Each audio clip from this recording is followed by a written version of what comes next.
Pharisees come to Jesus and they say, "Why are your disciples eating without having first washed their hands?" As we all know, it's important to wash your hands before eating, because if you don't, you will get germs and you can get sick. But the Pharisees aren't concerned about the disciples' health.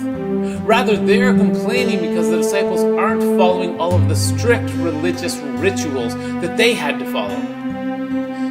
The hands are the hardest thing to keep clean because we are constantly touching things. For instance, the Jews believed that if you touched something that was dead, you would become unclean. If you developed a rash or a boil, you are unclean.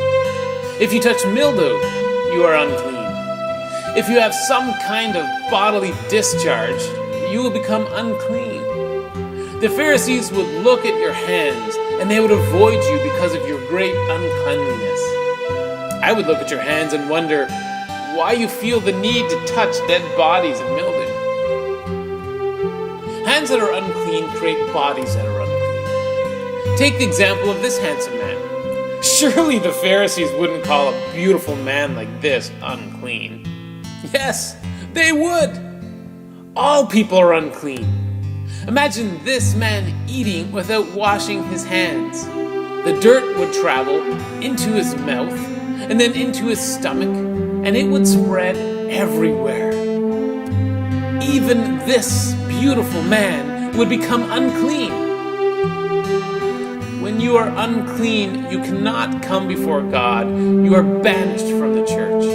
And if you are banished from the church, you are rejected from society because everyone's lives revolved around the religion in Jesus' day.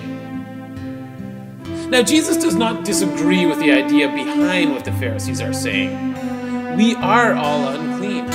God is holy, meaning that He is completely different than us humans. He is completely perfect and sinless and good. And in comparison to Him, we look like we are covered in filth. However, Jesus does not agree with what the Pharisees conclude. The answer to being clean before God is not religion, because true dirt does not come from the outside of the body. God made all things, so who are we to call what God made unclean? Anything you eat goes into your mouth, down into your stomach, and then out of your body. It does not touch your heart. Here's the crux of what Jesus is teaching. It all comes down to the heart. It is the things that come out of your body that reveals how clean your heart is. When you think evil thoughts, you are unclean before God. When you speak hurtful words, you are unclean before God. When you are greedy or lustful, lying or jealous, prideful or arrogant or foolish, then you are unclean before God. God wants all of us to be clean and able to come to Him. Jesus took all of our dirt on Himself so that our hearts can be made new. This is how much God loves you. So go ahead and wash your hands before you eat, but don't ever think that it will make you clean before God, because when you come to Jesus, you are made as clean as you will ever get.